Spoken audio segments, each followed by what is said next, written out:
আজ আমি হলদিরামে গিয়ে ছোলে ভাটুরে খেলাম। কেমন খেতে আর কেমন প্রাইস সেটা জানার জন্য ভিডিওর সাথে থাকতে হবে, পুরোটা দেখতে হবে ভিডিও। তো হ্যালো বন্ধুরা, আমি তোমাদের সোশ্যাল মিডিয়া স্টার সিনজান। আমি বিকেলবেলা যে হলদিরামে গেছিলাম, এটা হলদিরামের ঢোকার গেট। এখান দিয়ে ঢুকে ভেতরে কি কি আছে সেটা দেখাচ্ছি এবার। চলো যাওয়া যাক ভেতরে।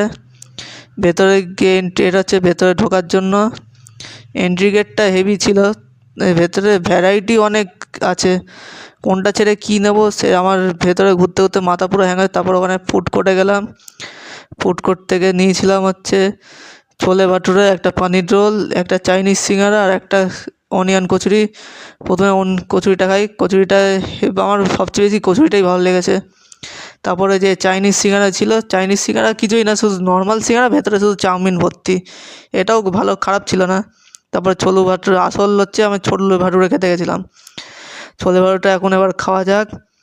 ছোলে ভাটুরেটা খেতে যা লাগছিল, আমার মনে হচ্ছিল যে আমি দিল্লিতেই চলে এসেছি মনে হচ্ছিল ছোলে ভাটুরেটা।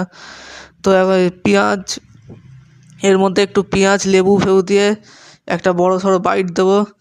তো এবার বড় সড়ো একটা বাইট দিই।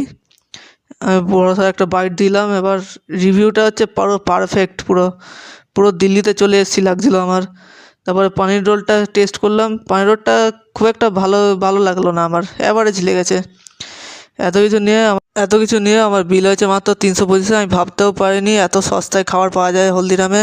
তারপর কিছু কটা বরফি নিয়ে বাড়ির দিকে রওনা দিয়ে দেবো। তোমরা আরও মিনি ব্লগসের জন্য সোশ্যাল মিডিয়া স্টারকে লাইক শেয়ার ফলো সাবস্ক্রাইব করতে ভুলো না। বাই।